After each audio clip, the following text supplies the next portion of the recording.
Hello नमस्कार, मैं हूं अभिषेक और आप देख रहे हैं अभिषेक एकेडमी का यह ऑनलाइन यूट्यूब चैनल।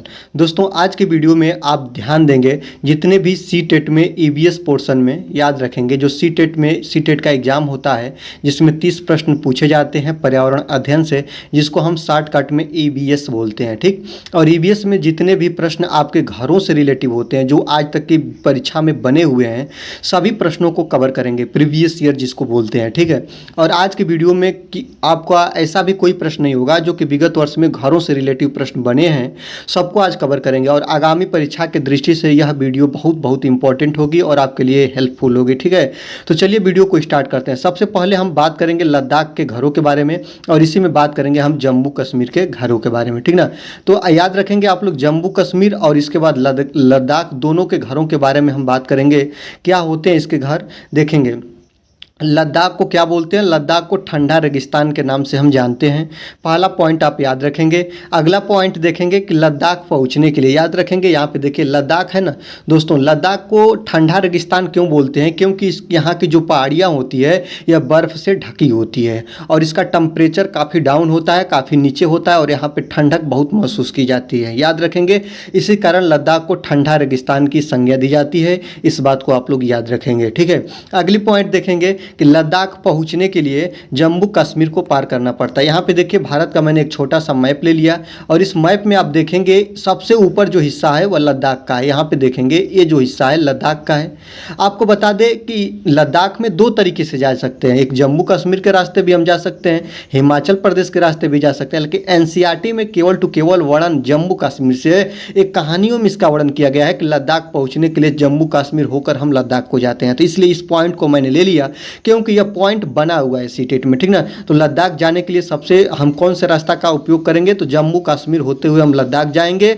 और लद्दाख के बारे में बहुत इंपॉर्टेंट पॉइंट ये भी है कि यहाँ पेड़ पौधे नहीं पाए जाते हैं और यहाँ बहुत ही कम बारिश होती है, और बारिश नहीं होती है लेकिन यहाँ पे कौन सी बारिश होती है? यहाँ पे बर्फबारी बहुत ज़्यादा होती है। दोनों बात याद रखेंगे, बर्फबारी जो होती है वो ज़्यादा होती है, बारिश जो होती है वो बहुत कम होती है, याद रखेंगे। और बर्फबारी ज़्यादा होने से यहाँ की पहाड़ियाँ जो होती हैं वो बर्फ़ से ढकी होती हैं।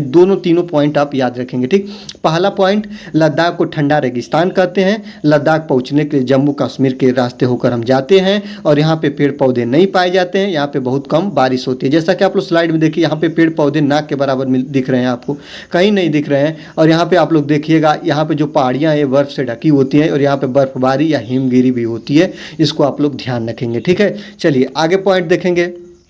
यहाँ पे मैं एक चीज़ आपको बता दूं कि यहाँ पे प्यारे, इसको लद्दाख के साथ साथ यहाँ पे जम्मू कश्मीर भी कर लीजिए।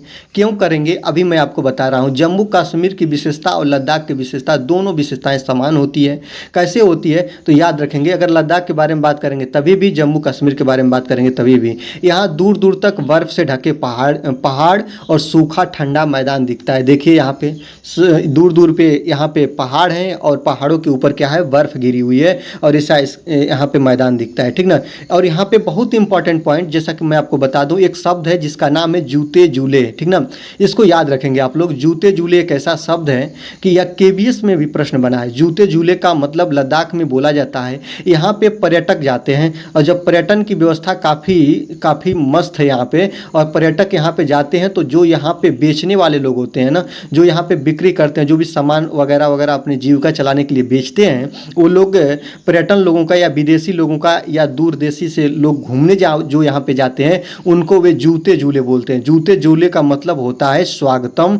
जूते जूले का मतलब क्या होता है? वेलकम होता है। क्या होता है प्यारे? वेलकम होता है। इस पॉइंट को आप लोग ध्यान देंगे। ठीक है, चलिए आगे देखेंगे।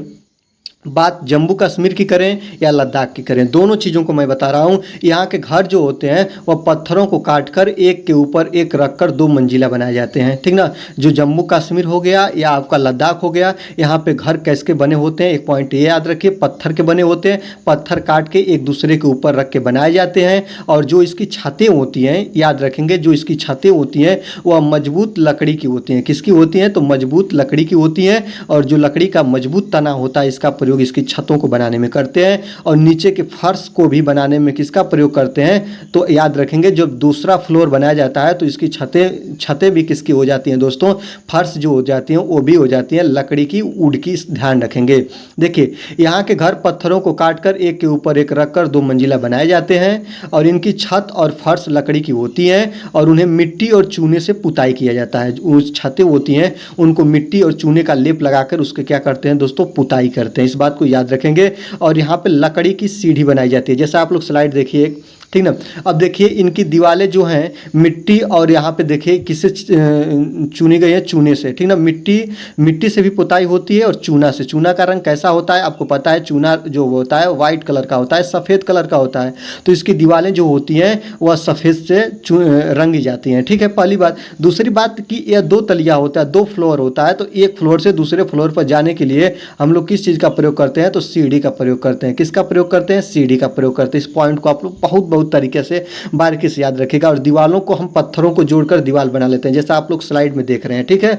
चलिए आगे देखते हैं। यहाँ के लोग ऊपर के मंजिल पर रहते हैं, कहाँ के लोग, जम्मू कश्मीर के लोग। बहुत इंपॉर्टेंट ये प्रश्न बनता है कि जम्मू कश्मीर के लोग जो होते हैं वो दूसर की मंजिल पर रहते हैं और निचली मंजिल पर क्या करते हैं, अपनी आवश्यकता के चीज़ों को या सामानों को रखते हैं, ठीक ना, याद रखेंगे। और निचली मंजिल पर क्या रखते हैं, जानवर भी रखते हैं और ज़रूरत के सामान को इकट्ठा करके वो लोग रखते हैं, ठीक ना। रहने का काम कहाँ पे करते हैं, ऊपरी मंजिल पे करते हैं, ठीक ना। सर्दियों को दिनों में लोग नीचे की मंजिल पर जानवरों के पास ही रहते हैं, ये भी पॉइंट आप लोग याद रखेंगे। और नीचे की मंजिल पर एक भी खिड़की नहीं होती है, विंडो नहीं होता है, दरवाजा नहीं होता है, इसको याद रखेंगे। नीचे जो होती है वो खिड़की नहीं होती है और ऊपर जो होती है वो खिड़की होती है। और नीचे से ऊपर जाने के लिए लकड़ी की सीढ़ी का प्रयोग करते हैं और जो इसकी घरे की फर्श होती हैं या छतें होती हैं वो किसकी बनी होती हैं, तो लकड़ी की बनी होती हैं। किसकी बनी होती है, दोनों चीज़ों को आप लोग याद रखेंगे, लकड़ी की बनी होती हैं, ठीक ना। सर्दियों में लोग ऊपर न रह के नीचे रहना पसंद करने लगते हैं, ठीक। और इसकी दीवारें जो होती है वह किसी चूने से रंगी जाती हैं या मिट्टी के लेप से रंगी जाती हैं, इस बात को याद रखेंगे, ठीक है। अगला पॉइंट देखिए, छत को मजबूत बनाने के लिए पेड़ों के मोटे तनों का इस्तेमाल किया जाता है। मैंने अभी बताया कि जो इसकी छतें होती हैं वो उसको मजबूत बनाने के लिए जो पेड़ की मोटी मोटी तने होते हैं, मोटे मोटे सिल्लियाँ होती हैं, उसका प्रयोग करके हम इसकी छतों का निर्माण करते हैं। कहाँ पे, लद्दाख हो गया चाहे जम्मू कश्मीर हो गया, दोनों चीज़ों को आप लोग ध्यान देंगे और बारीकियों से समझेंगे, ठीक ना। और इसके जो 2 मंजिला घर होता है, 2 मंजिले में ऊपर रहना लोग पसंद करते हैं, नीचे ज़रूरत के सामान और गाय भैंस या पालतू जानवर को रखते हैं। भारी सामान को नीचे रखते हैं और रहने का काम ऊपर करते हैं, इस बात को आप लोग याद रखेंगे, ठीक है। आगे देखेंगे, यहाँ की छतों पर लाल मिर्च, या याद रखेंगे यहाँ की छतों पर लाल मिर्च, सीताफल और मक्का भी सूखते हुए देखे जा सकते हैं, ठीक ना। यहाँ की जो छतें हैं वहाँ पे लाल मिर्च, सीताफल और मक्का को लोग सुखाते हैं और यहाँ के सभी घरों की छतें समतल होती हैं। इंपॉर्टेंट पॉइंट है, जो इनकी घरों की छतें होती हैं वो समतल होती हैं। वहीं आप मनाली में जाइएगा तो इसकी छतें जो कैसी होंगी दोस्तों, यह जो होंगी शंकु के आकार का होगा, ठीक ना, क्योंकि वहाँ पे बर्फबारी होगा तो उसके छत पर बर्फ न रुके, भार उसका ज़्यादा न हो, इस कारण यहाँ की जो छतें होती हैं वो समतल होती हैं, ठीक ना। आगे देखेंगे, सर्दी के मौसम में यहाँ के लोग फल और सब्जियाँ सुखा लेते हैं और सर्दियों में इनका इस्तेमाल करते हैं, याद रखेंगे, ठीक ना। यहाँ के लोग क्या करते हैं, तो यहाँ के लोग जब गर्मी थोड़ा पड़ने लगती है तो एक लोग क्या करते हैं, फल और सब्जियों को सुखा लेते हैं और सुखाने के बाद इसका प्रयोग वो लोग कब करते हैं, सर्दियों में करते हैं। कब करते हैं इसका प्रयोग, सर्दियों में करते हैं। इस पॉइंट को भी आप लोग याद रखेंगे, ठीक ना। आगे पॉइंट देखेंगे, यहाँ के लोगों का एक प्रमुख और भी टॉपिक है कि यहाँ पे देखेंगे ट्राली किसे कहते हैं, तो लकड़ी से बना एक झूला होता है। कैसा होता है, यहाँ पे देखिए लकड़ी से बना एक प्रकार का झूला होता है और यहाँ पे एक स्थान से दूसरे स्थान पर लोग जाने के लिए इस झूले का प्रयोग करते हैं।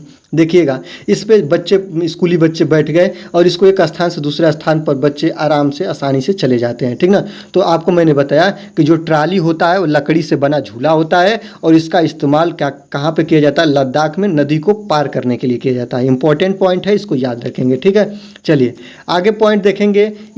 आप लोग एक इम्पॉर्टेंट पॉइंट ये भी है, बहुत बार ये प्रश्न को मैंने कवर किया है, देखा भी है, चांगथांग इलाका, ठीक है। चांगथांग इलाका कहाँ है, याद रखेंगे। तो यह भी चांगथांग इलाका है दोस्तों, लद्दाख से सटे ये लोग रहते हैं, याद रखेंगे। तो लगभग 5000 मीटर की ऊंचाई पर बना यह इलाका मैदानी है और यहाँ पे बिल्कुल सुनसान और पथरीला यहाँ का इलाका है।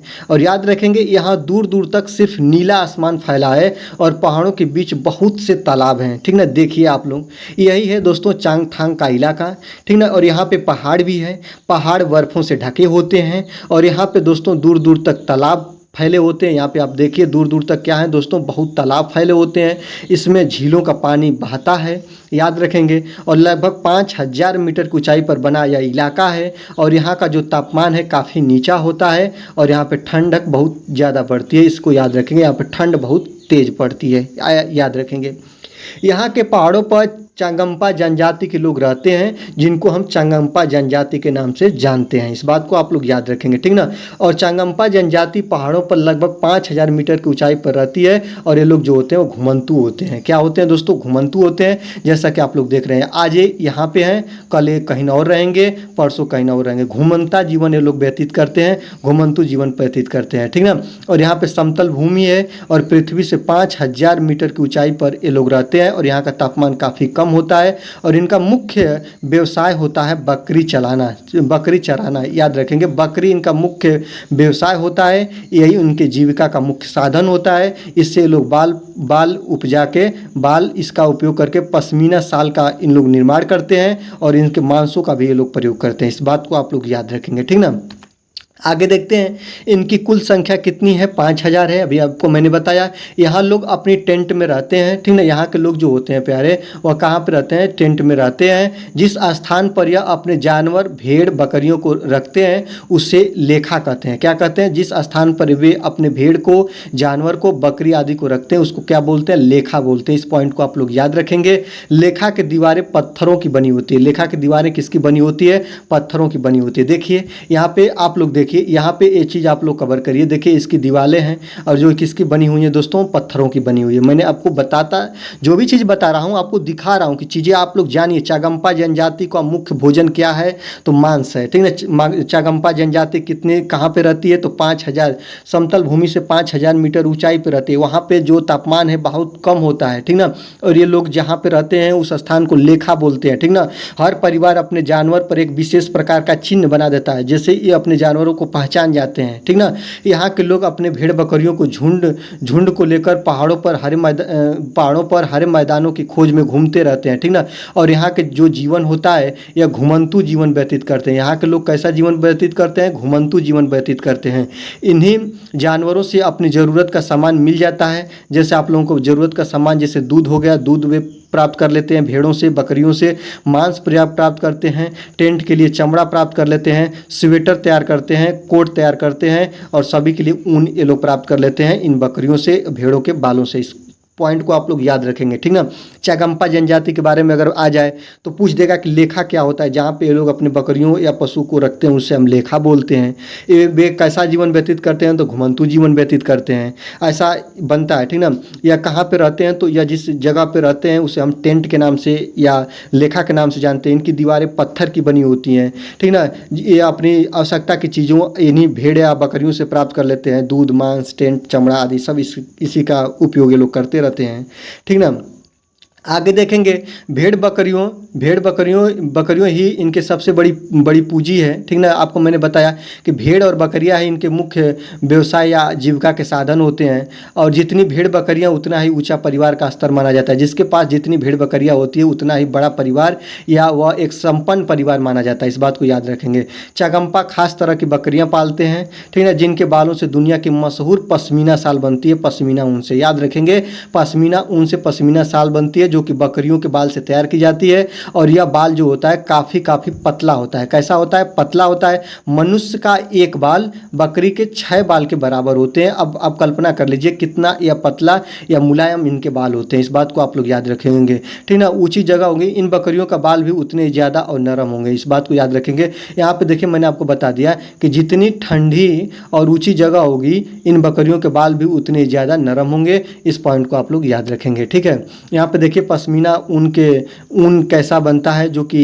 एक इनके बालों को फैक्ट्रियों में तैयार करके इनको कलरफुल कर दिया जाता है, और जब इनको कलर कर दिया जाता है तो ये ऐसे लगती है। और इनकी सालें काफ़ी महंगी बिकती हैं। एक साल को बनाने में, हाथों से सालों को बनाया जाता है, लगभग 250 घंटा लगता है। समझ लीजिए कितना अच्छी सालें होती हैं, और काफ़ी महंगी सालें होती हैं। किसकी? पश्मीना ऊन की सालें, ठीक ना। और बहुत इनमें गर्म होता है इन सालों में, ठीक ना।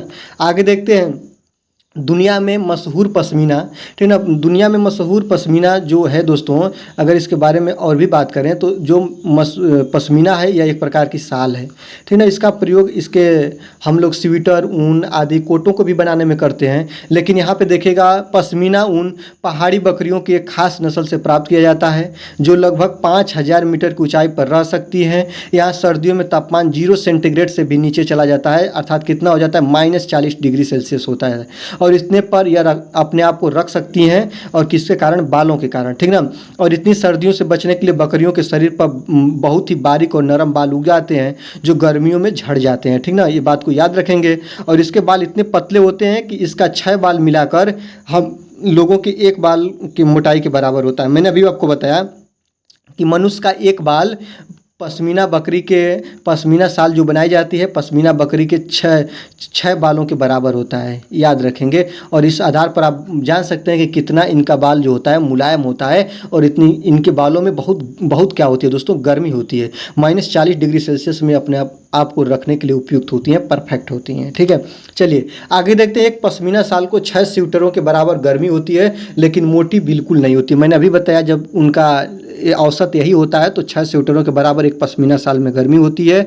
और बालों के पतले होने के कारण पश्मीना साल को मशीनों द्वारा नहीं बुना जा सकता है, याद रखेंगे। अभी मैंने बताया कि जो पश्मीना साल है उसको मशीनों के द्वारा हम लोग बुनाई नहीं करते हैं। किसके माध्यम से करते हैं? आप लोग देखिए, जो पश्मीना साल होती है इसकी बुनाई जो होता है हाथ से करते हैं। किसके माध्यम से करते हैं? तो हाथ के माध्यम से करते हैं। और उसकी बुनाई खासकर बुनकर करते हैं। बुनकर लोग क्या होते हैं? बुनकर लोगों का जीविका का साधन होता है। और एक साधारण मशीन साल बुनकर तैयार करने में 250 घंटे समय लग जाते हैं, याद रखेंगे। जो 250 घंटा पश्मीना साल को तैयार करने में लग जाते हैं, एक पश्मीना साल को तैयार करने में, ठीक ना। हाथों से बुनी जाती है क्योंकि इसकी बालें काफ़ी पतली होती हैं और काफ़ी इंपॉर्टेंट होती है पश्मीना सालें। इसको आप लोग ध्यान रखेंगे, ठीक है। चलिए आगे देखते हैं। श्रीनगर के घर के बारे में बात करेंगे। श्रीनगर का घर कैसा होता है? तो श्रीनगर में बाहर से आई टूरिस्ट हाउस बोट में रहते हैं। यहाँ का जो एक घर होता है जो कि काफ़ी प्रचलित होता है, जिसको हाउस बोट के नाम से जानते हैं। और हाउस बोट यही होता है दोस्तों। हाउस बोट की जो लंबाई होती है वह 80 फुट होती है, और जो इसकी चौड़ाई होती है वह 8 से 9 फीट होती है। इसको याद रखेंगे। जो ये कहाँ पे चलता है? श्रीनगर में चलता है हाउस बोट। इसकी जो चौड़ाई होती है 8 से 9 फुट, और इसकी लंबाई जो होती है वो 80 फुट होती है। श्रीनगर की उल लेक और झेलम नदी में कई परिवार डोंगे में रहते हैं, इस बात को आप लोग याद रखेंगे। यह प्रसिद्ध पर्यटक स्थल चार मीनारी भी स्थित है, याद रखेंगे। जो कि श्रीनगर में चार चिनारी भी जो है वह प्रसिद्ध पर्यटक स्थल है जो कि उपस्थित है। इसमें सबसे ज़्यादा मैं आपको बता दूं, सबसे ज़्यादा प्रश्न यही बना है कि यह हाउस बोट की लंबाई कितनी है? तो 80 फीट है, और जो इसकी चौड़ाई है 8 से लेकर 9 फीट है। ये पॉइंट आप लोग याद रखेंगे, ठीक ना। और इसका एक मुख्य पॉइंट है सजावट, जिसको कदम बंद बनते हैं, जो लकड़ी का बना होता है, ठीक ना। इसको याद रखेंगे, इसको भी मैं बताऊँगा। चलिए आगे देखते हैं। यहाँ पे एक प्रसिद्ध पर्यटक स्थल चार चिनारी भी है, मैंने अभी आपको बताया। मकान की तरह इस डोंगे में भी अलग अलग कमरे होते हैं, अभी बताया मैंने आपको, ठीक ना। हाउस बोट और कई घरों के अंदर की छत पर लकड़ी की सुंदर नक्काशी की जाती है, जिसे हम खत्म बंद बोलते हैं। काफ़ी इंपॉर्टेंट पॉइंट है, इसी को आप लोग याद रख लीजिएगा। पहला कि लकड़ी का घर या लकड़ी का मकान, ठीक ना, तैरते हुए जो जम्मू कश्मीर में मिल जाएगा ये बात। और उस लकड़ी की जो नक्काशी या डिजाइन की जाती है उसको खत्म बंद बोलते हैं, ये बात याद रखेंगे। यह डिजाइन जिसका पंजल जैसी दिखाई देती है, पंजल बहुत ज़्यादा तो नहीं पूछता है, लेकिन खत्म बंद इसके लिए बहुत इंपॉर्टेंट पॉइंट है, वेरी इंपॉर्टेंट है, जो कई बार परीक्षा में बन चुका है। खत्म बंद क्या होता है? तो लकड़ी का एक सुंदर नक्काशी हो जाता है, जो कि वहाँ के नाव में जो घर बने होते हैं उसमें बनाया जाता है, स्पेशल तरीके से अच्छा लगने, सुंदर लगने के लिए, ठीक ना। हाउस बोट और कई घरों के अंदर छत पर लकड़ी और सुंदर नक्काशी होती है, जिसे हम खत्म बंद बोलते हैं, मैंने अभी आपको बताया, ठीक ना। यहाँ डिजाइन जिसका पजल और जिसकी होती है मैंने अभी बताया, ठीक ना। यहाँ के घरों में दरवाजे और खिड़कियों पर डिजाइन के मेहराब बने होते हैं, ये भी पॉइंट मैं आपको बता दिया। काफ़ी इंपॉर्टेंट पॉइंट है, इसको आप लोग कवर करेंगे, ठीक है। आगे देखेंगे मनाली के घर। मनाली जो है कहाँ के दोस्तों, हिमाचल प्रदेश में है, ठीक है। कहाँ पे है दोस्तों, मनाली जो है आपका हिमाचल प्रदेश में है। मनाली के बारे में बात करेंगे। यह जो पहाड़ी इलाका है, यहाँ बारिश भी बहुत होती है मनाली में, और यहाँ बर्फ़ भी गिरता है, ठीक ना। बारिश के साथ साथ बर्फ़ भी गिरता है। भारत का यह भूभाग है जो हिमाचल प्रदेश का हिस्सा है। और यहाँ पर याद रखेंगे, यहाँ के मकान पत्थर और लकड़ी के बनाए जाते हैं, और यहाँ की छतें जो होती है वो ढालू आकार की होती है, क्योंकि जब इस पर बर्फबारी हो तो इस पर बर्फ़ न टिके और नीचे गिर जाए, इस कारण इसकी घरें जो होती हैं दोस्तों वो कैसी होती हैं, इसकी घरें ढालू आकार की होती हैं। हिमाचल प्रदेश में जो होती हैं वो गद्दी जनजाति पाई जाती है, इसको आप लोग याद रखेंगे, ठीक है। चलिए राजस्थान के बारे में बात करेंगे। राजस्थान के घर आपको कैसे दिखाई देते हैं। राजस्थान में बारिश बहुत कम होती है और यहाँ पे खूब गर्मी पड़ती है, यहाँ का टेम्परेचर बहुत हाई होता है। यहाँ जो घर होता है वह मिट्टी का बना होता है और इसकी छतें जो होती है वो झाड़ियों की बनी होती हैं, और यहाँ की दीवारें जो होती है वो मिट्टी की लेप बनाकर बनाई जाती है, क्योंकि जो मिट्टी की दीवारें होती हैं वह उष्मा का कुचालक होती हैं, अर्थात बाहर की गर्मी अंदर नहीं जाने देती और घर के अंदर की ठंडक को बाहर नहीं जाने देती। यहाँ की जो छतें होती हैं वह घास फूस की बनी होती हैं, और जो यहाँ की दीवारें होती हैं मिट्टी की बनी होती हैं। यहाँ पे पानी बहुत कम पाया जाता है, और यहाँ के घर जो होते हैं वो मिट्टी और लकड़ी के बांस और घास फूस से बने होते हैं। यही इंपॉर्टेंट पॉइंट है इसका, ठीक है। राजस्थान के बारे में और बात, यहाँ की छतें कटीली झाड़ियों की बनी होती है, मैंने आपको बता दिया। और यहाँ के खेजड़ी गांव में खेजड़ी के पेड़ पाए जाते हैं। यह पेड़ रेगिस्तानी इलाकों में खूब पाए जाते हैं, ठीक ना। जो खेजड़ी का गांव है, और यहाँ पे खेजड़ी नामक वृक्ष पाया जाता है, जो कि कम पानी में भी अपने आप को परफेक्ट रखता है, और इसकी जो टहनियाँ होती हैं इस पे कांटे भी दिखते हैं। खेजड़ी वृक्ष का इंपॉर्टेंट पॉइंट है, ठीक ना। चलिए असम के बारे में बात करेंगे। बहुत बहुत वेरी इंपॉर्टेंट है दोस्तों, असम बहुत बहुत वेरी वेरी इंपॉर्टेंट है। और क्या इंपॉर्टेंट है, यहाँ पे बहुत ज़्यादा बारिश होती है, और यहाँ की जो घरें होती हैं वह 10 से 12 फीट की ऊंचाई पर होती हैं। ये देखिए, असम बारिश बहुत बहुत होती है, और इसलिए यहाँ की घरें जो होती हैं वह 10 से 12 फीट ऊँचे बाँस के खम्भों पर बनाई जाती है, और इन घरों को मजबूत बाँस के खम्भों पर बनाया जाता है। यह घर अंदर से लकड़ी के ही बने होते हैं। और याद रखेंगे, असम में खाए जाने वाला चावलों का एक प्रजाति है जिसको आप लोग क्या बोलते हैं, बोरा बोलते हैं। क्या बोलते हैं दोस्तों, बोरा, जो कि बोरो के नाम से जानते हैं। बोरा या बोरो, इसको दोनों आप लोग, अगर बोरा भी मिल जाए तभी भी आप लोग परेशान ना होइएगा, और बोरो भी मिल जाए तभी भी परेशान ना होइएगा, क्योंकि यह चावल की एक प्रजाति है, ठीक ना। इंपॉर्टेंट पॉइंट है और इसको आप लोग याद रखेंगे, ठीक ना। असम में बांस और रस्सी के पुल भी पाए जाते हैं, इसको आप लोग याद रखेंगे। और असम का बहुत इंपॉर्टेंट पॉइंट है कि यहाँ के घरें 10 से 12 फीट की ऊंचाई पर लकड़ी के खम्भों पर बनाई जाती है, ठीक ना। इसको आप लोग याद रखेंगे, ठीक है। जैसा कि आप लोग देख रहे हैं स्लाइड में, नीचे से ऊपर जो कि लकड़ी लगी हुई है और ऊपर घर बनते हैं। बारिश बहुत ज़्यादा होती है, इसी कारण ऐसा होता है। असम का चेरापूंजी एक इलाका है, बहुत ज़्यादा बारिश यहाँ पे होती है, सबसे ज़्यादा बारिश यहीं पे कैलकुलेट की जाती है, ठीक है। तेलंगाना के बारे में बात करेंगे। मुक्तापुर गांव तेलंगाना राज्य के पोचमपल्ली कस्बे में स्थित है। कई बार यह सीटेट में पूछा हुआ है। तो तेलंगाना का एक गांव है जो कि मुक्तापुर गांव है, जो कि तेलंगाना राज्य के पोचमपल्ली कस्बे में स्थित है, याद रखेंगे। यहाँ अधिकतर परिवार बुनकर हैं, इसलिए इस बुनाई के बुनाई को भी हम लोग पोचमपल्ली के नाम से जानते हैं। पोचमपल्ली की साड़ियाँ जो है दोस्तों काफ़ी प्रसिद्ध होती हैं। क्या होती है दोस्तों, पोचमपल्ली की जो साड़ियाँ होती है काफ़ी प्रसिद्ध होती हैं, इसको याद रखेंगे। तेलंगाना में पाई जाती हैं पोचमपल्ली की साड़ियाँ जो प्रसिद्ध होती है, और पोचमपल्ली में ही मुक्तापुर गांव भी स्थित है, जो सीटेट में प्रश्न बन चुका है, ठीक ना। इस बात को आप लोग याद रखेंगे, ठीक है। चलिए आगे देखते हैं, बात करेंगे केरल के बारे में। केरल भी इम्पॉर्टेंट, केरल में मलयालम भाषा बोली जाती है, ठीक है। इस बात को याद रखेंगे। केरल में साक्षरता दर सबसे ज़्यादा है। केरल में टोपियोका एक प्रसिद्ध फल है, ठीक ना, जो कि ज़मीन के नीचे उगता है, ठीक ना। आंगन में उगाते हैं और इसे उबालकर नारियल डली के करी के साथ खाते हैं। आपको एक बात और बता दें, केरल में सबसे ज़्यादा नारियल वृक्ष उगता है, और केरल के लोग और जम्मू कश्मीर, दोनों चीज़ को मैं बता दूँ, कई बार प्रश्न बना हुआ है कि जम्मू कश्मीर के लोग सरसों के तेल में डली हुई या पकी हुई मछलियाँ खाते हैं, ठीक ना। और केरल के लोग जो होते हैं नारियल के तेल में पकी हुई मछलियाँ खाते हैं। दोनों चीज़ों को आप लोग याद रखेंगे और समझेंगे। केरल में एक नाव चलती है जिसका नाम हम रखते हैं वल्लम, ठीक ना, जो कि छोटे छोटे तालाबों में इसका हम प्रयोग एक स्थान से दूसरा स्थान पर जाने के लिए करते हैं। तो केरल में एक नाव का भी प्रयोग किया जाता है जिसे हम वल्लम के नाम से जानते हैं, इसको आप लोग याद रखेंगे, ठीक ना। केरल में एक स्थान से दूसरे स्थान पर जाने के लिए फेरी नाव का भी हम लोग प्रयोग करते हैं। किस नाव का दोस्तों, फेरी नाव का, ठीक ना। वल्लम एक प्रकार की नाव है आवे और एक प्रकार की फेरी भी ना आवे, इसको दोनों को याद रखेंगे, ठीक ना। केरल को मसालों का बगीचा भी कहते हैं, केरल में सबसे ज़्यादा मसाले उगते हैं, मसालों का यहाँ पे उत्पत्ति होती है, ठीक है। चलिए आगे देखते हैं, यहाँ के लोग केले के फूल की सब्जी खाते हैं, कहाँ के लोग? केरल के लोग, ये बात को याद रखेंगे। यूपी के लोग सहजन की फसल सब्जी बहुत ज़्यादा खाते हैं, है ना। मलयालम में माँ की बड़ी बहन को वलियम्मा और माँ की माँ को अमुम्मा भी बोलते हैं, इस बात को याद रखेंगे। जो केरल में होता है मलयालम भाषा बोली जाती है, और मलयालम में मलयालम भाषा तो बोली जाती है, लेकिन याद रखेंगे साक्षरता दर भी यहाँ पे बहुत ज़्यादा है, बहुत पढ़े लिखे लोग भी पाए जाते हैं। और मलयालम में माँ की बड़ी बहन को, ठीक ना, माँ की बड़ी बहन को वलियम्मा बोलते हैं, ठीक ना, अर्थात माँ की बड़ी बहन मतलब मौसी, ठीक ना। मौसी को क्या बोलते हैं? वलियम्मा बोलते हैं। और माँ की माँ को अर्थात नानी को क्या बोलते हैं? अमुम्मा बोलते हैं। दोनों पॉइंट इंपॉर्टेंट हैं, इनको याद रखेंगे, ये सीटेट में बना हुआ पॉइंट है। चलिए मिजोरम की बात करेंगे। मिजोरम में मिजो भाषा बोली जाती है। कौन सी भाषा बोली जाती है दोस्तों? तो मिजो भाषा का प्रावधान है मिजोरम में।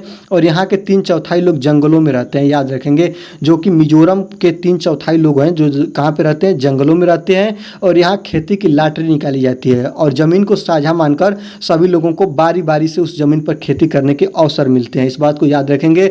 मिजोरम, नागालैंड, त्रिपुरा, अरुणाचल प्रदेश भारत के उत्तरी राज्य हैं या उत्तरी इलाका है, इस बात को याद रखेंगे, ठीक है। मिजोरम में बांस के बर्तन बनाए जाते हैं, काफ़ी इंपॉर्टेंट है। पात्र जिसको आप लोग कह लें तो बहुत अच्छा होगा। जो बांस के क्या बनाए जाते हैं? पात्र बनाए जाते हैं, इसको आप लोग याद रखेंगे, ठीक है। चलिए आगे देखते हैं। झूम खेती का संबंध भी मिजोरम से है, ठीक ना। मिजोरम में एक झूम खेती होती है, ठीक ना। झूम खेती होता क्या है? यहाँ फसल पकने पर लोग एक विशेष प्रकार का नृत्य करते हैं, जिसको हम चेराव नृत्य के नाम से जानते हैं, ठीक ना। मिजोरम में एक चेराव नृत्य है, जिसको फसल पकने के बाद यहाँ के लोग करते हैं, जिसको हम लोग चेराव के नाम से जानते हैं, इस बात को आप लोग याद रखेंगे, ठीक ना। चलिए आगे देखते हैं, बात करेंगे उत्तर प्रदेश के बारे में, बात कर लें कुछ। तो उत्तर प्रदेश में कचनार के फूलों की सब्जी बनाई जाती है। मैंने आपको बताया उत्तर प्रदेश में किसके फूलों की सब्जी बनाई जाती है? मैंने अभी बताया कचनार के फूलों की सब्जी बनाई जाती है, याद रखेंगे। उत्तर प्रदेश में जो कन्नौज जिला है, याद रखेंगे, सॉरी यह इत्र होगा, इत्र के लिए प्रसिद्ध है। किसके लिए? इत्र के लिए मशहूर है, इस बात को याद रखेंगे। फूलों से इत्र, गुलाब जल, केवड़ा आदि से तैयार किया जाता है। और कथक उत्तर प्रदेश का नृत्य है, याद रखेंगे। कथक जो है किस राज्य का नृत्य है? तो उत्तर प्रदेश का नृत्य है। यहाँ पे जो आपका यहाँ पे मशहूर जिला है कन्नौज, जो वहाँ पे इत्र बनाया जाता है, कचनार के फूलों की सब्जी बनाई जाती है, इस बात को आप लोग याद रखेंगे। मेरठ में तेल शोधखाना भी यहाँ पे उपस्थित आपको मिल जाएगा, ठीक ना। इतने चीज़ों को आप लोग याद रखेंगे, ठीक है।